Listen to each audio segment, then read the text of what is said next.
Hold up, hold up, hold up. It's that boy G Plans. Don't give a damn. He cooler than a fan. Walking real tall. Some say he's a man. What's going on, man? POC Flip, OG Flip. We in the city, man. Man, how you doing today? Hey man, I'm blessed for the most part. You know, I'm glad to be on this earth, this fine earth. Yeah. You know, a lot of people ain't. You right. You know, a lot of people in that motherfucking can right now. You Right. know, on their real walk during the time. Some people that I know, you know, Yes, sir. they wasn't fortunate. You know what I'm saying? Some people get, you don't take number one mistake. You right. I wanna get straight into it. This is a current topic. I'm gonna go ahead and address it right now since everybody talking about it. The hip hop culture, the music industry took a huge loss earlier this week. R.I.P. Young Dolph. Before we start rolling, you told me at one time you had a chance to book him out here. Oh yeah. You know, but I want to ask you, like, how do you feel about, you know what I'm saying, a guy of that stature getting killed in his hometown? But you know, as you follow somebody's career, you know what I'm saying, being that I follow his career, matter of fact, you know, my little bro Deuces, he put me on him, you know what I'm saying? He put me on him way back when he had that mixtape 16 Zips. And I said, damn, this nigga is hard. So I started listening to him, you know what I'm saying? And right then when I heard that mixtape, I was just getting into the promotion world, you know what I'm saying, booking people and shit. So I reached out. I reached out to his people and shit. And you know, at that time it was like 13.5 was like the lowest. But you know, I wanted, of course, you know what I'm saying, I wanted somebody that was big in Louisiana, and we already know who that was at that time. Well, we're going to get into that. We're going to get into that conversation. Yeah. I'm just, you know what I'm saying, I just was addressing it, man. How did you feel like, you know, about the whole ordeal? Some people saying, man, you know, Dolph shouldn't have been by himself. You know, they had the haters in your hometown. They saying that's how I feel. Like, see, certain people get comfortable, like you say, for instance, you know, cause I'm in this music world, but not at that caliber. But you know, some people feel like when they go out and they have all their people around them at that time, and you know what I'm saying, it seems like it's love. So quite naturally, you're gonna feel like you can move like that because you're giving people love. You know, you had the whole charitable event that whole week, and was promoting. You know what I'm saying? As what I see, like I said, I don't want to get into why he was killed or who killed. I don't want to get into that. Yes, sir. But you know, he had a charitable event, and like I say, sometimes we all can get loose. You know what I'm saying? Get off beat, get off note. You know what I'm saying? As the streets would say it, you know, sometimes we can get caught lacking. And that was just a lack situation to me. You know what I'm saying? That's just a lack situation to me. Because if you spend that type of finances on videos and, you know what I'm saying, investing and shit like that, you got to do that shit with your healers, you ask me. You know what I'm saying? Ain't no way, you know, a multi-million-dollar nigga supposed to be heading on the cookie spot. You know what I'm saying? You didn't exceeded the expectation for yourself, man. You exceeded that. You know what I'm saying? So, you know, when you see that, it's like, damn. Like, you know what I'm saying? A nigga like that don't supposed to just have no one shooter, you ask me. You don't supposed to just have no one shooter. You the man now. You ain't a man in a big city. Like, I'm from a small town. So, and we got to move careful around this bitch, you know what I'm saying, with no money. You know what I'm saying? So a nigga that got money like that, and just to say you had just one person, like, that one person, you know what I'm saying, if they see 4 or 5 motherfuckers coming, if they ain't really living like that, you know what I'm saying, he ain't gonna react like that. You feel what I'm saying? Mm-hmm. So, you know, it was just some crazy shit. It was. One slip will make you lose your life, man. You know what I'm saying? I done been hit at. So, you know what I'm saying? I done been hit at, but, you know, I was fortunate. You know what I'm saying, be able to react fast, and I was lacking. You know what I'm saying? I'm got hit at goddamn me over 100 too. I just ain't never talked about it. You got shot over 100 times? Shit. You know what I'm saying? One night. Wow. Yeah. But we ain't gotta get into all Yeah, we ain't gonna get in there because, like I say, you know what I'm saying? Yeah. It's kind of crazy because, you know, even when it's activity around you, you know what I'm saying? You know, it's always active even if you ain't with it. You know what I'm saying? You could have been to just say, man, I'm finna change my life. I'm finna do this here. But if it's some shit you did or some people that you hurt, you got to always be shield, man. You know what I'm saying? And the shield is just your people, you know. And a lot of people like, damn, that's some hood talk, that's some shit. No, this is our reality, man. We got to live over our shoulder because of jealousy. You know what I'm saying? Jealousy will make a motherfucker kill you faster than money will. No, you right about that. Now let's take it here, brother. You from Natchitoches, Louisiana. Yeah. Man, what part you grew up in? Oh, man, I grew up in the Jackson Square area, man. You know. Mm-hmm. How was it like growing up in the Jackson Square area? Oh, shit, man, it was shit. It was good. You ask me because, you know what I'm saying, you know, it was a lot of households that raised the nigga, man.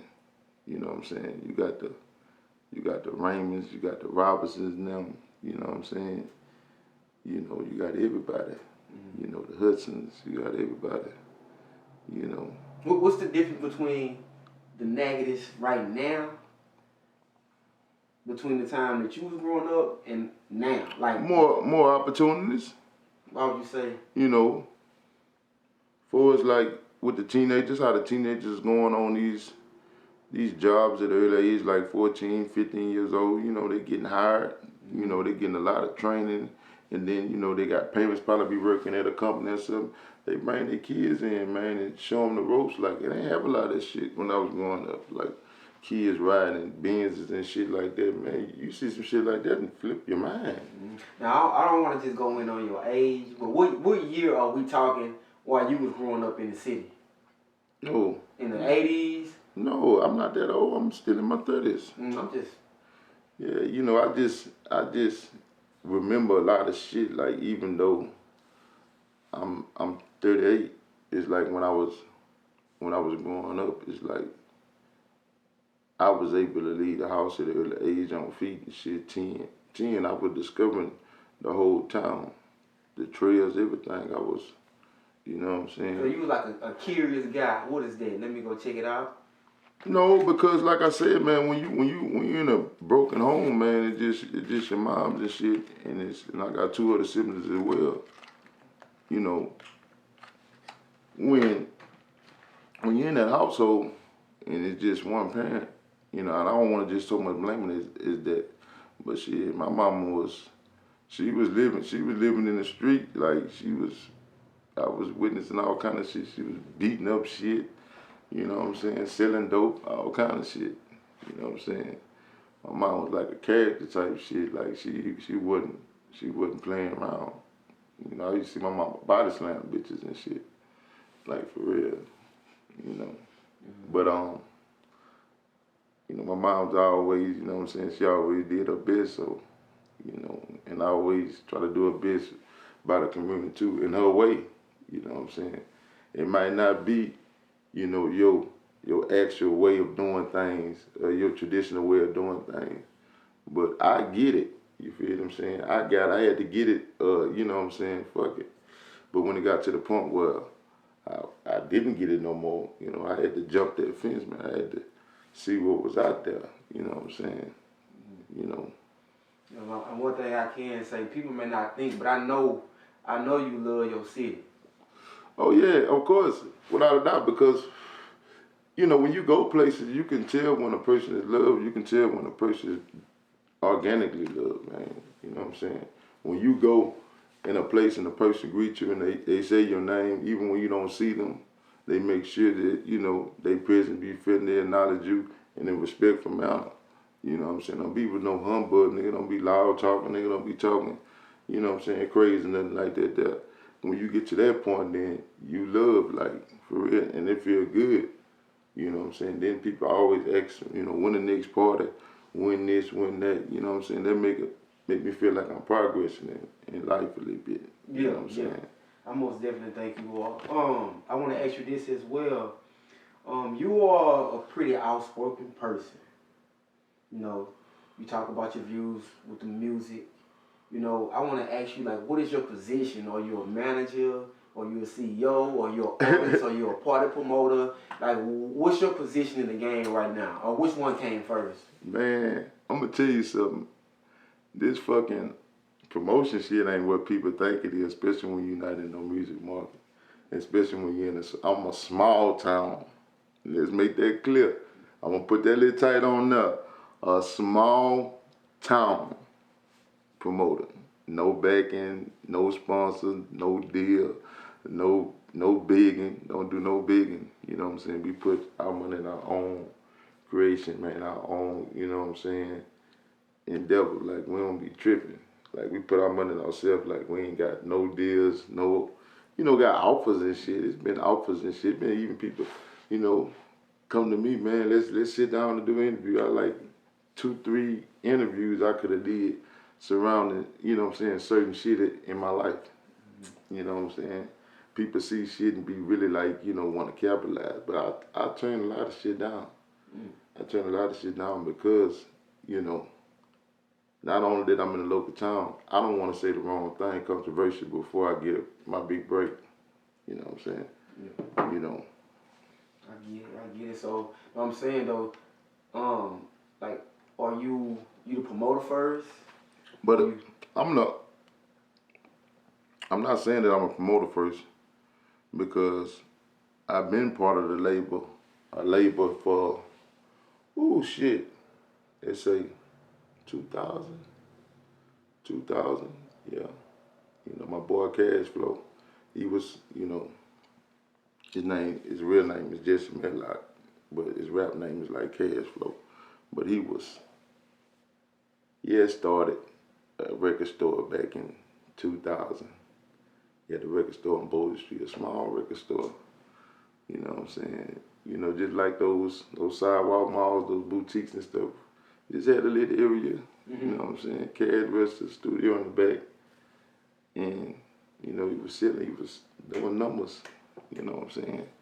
And I was young, and I was right beside a person that he liked it, which was Stro. You know what I'm saying? Feed shout out Stro. Shout out to Stro. You know what I'm saying? Stro, Stro. Stro was rapping, he was freestyling.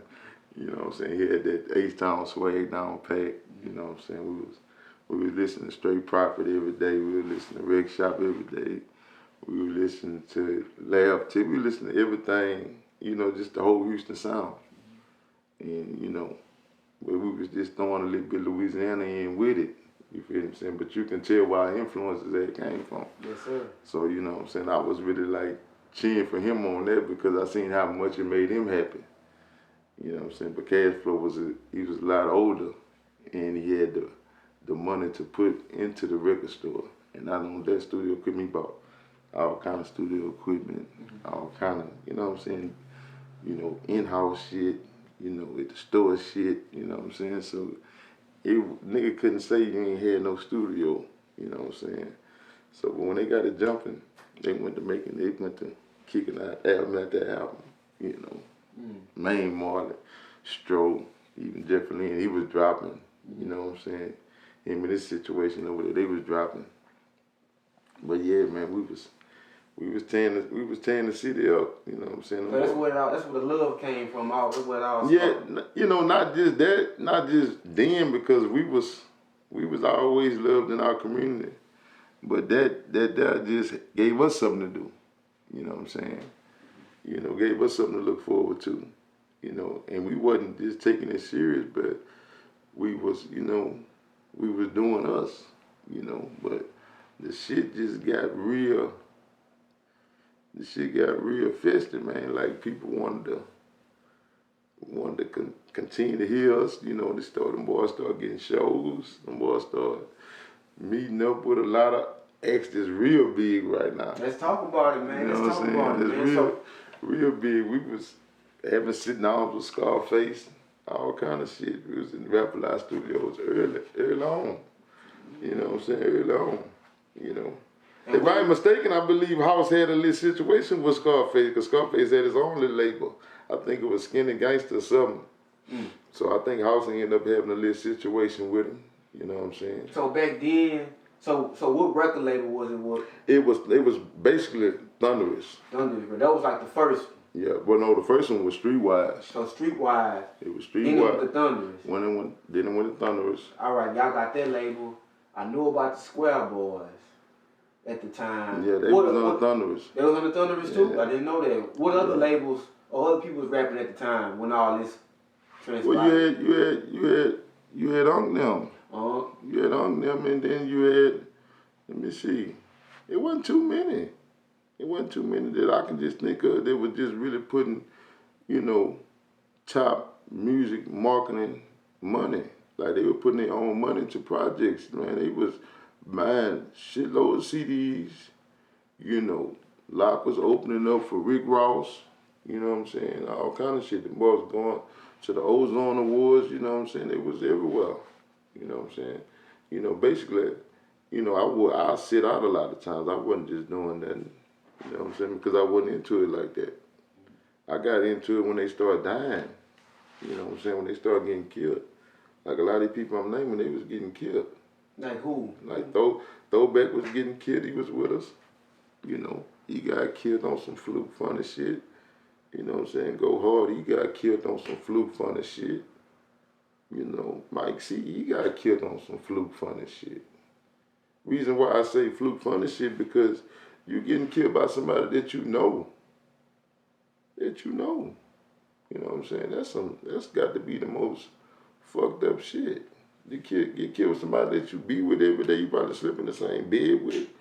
You know what I'm saying? Like, this is a small town. Everybody know everybody. So when the beef erupt, I'm like, how the fuck can you beef when you was just fucking this man's cousin and his man's sister, and y'all was flip-flopping them together and all that shit?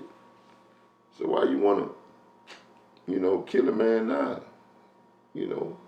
And you talking about some talented artists. I knew for sure when I was younger. I haven't Mike C. That boy can spit. Yeah, you gotta look at it. He was, you know, he was gifted from church. He was gifted from, you know, playing instruments. He was gifted for, you know, singing it a certain style, a certain melody, because he had choir directors that was old people that taught him how to sing, how to hold a note, you know, what this is. Yeah, he was special. Yeah. He was special, man.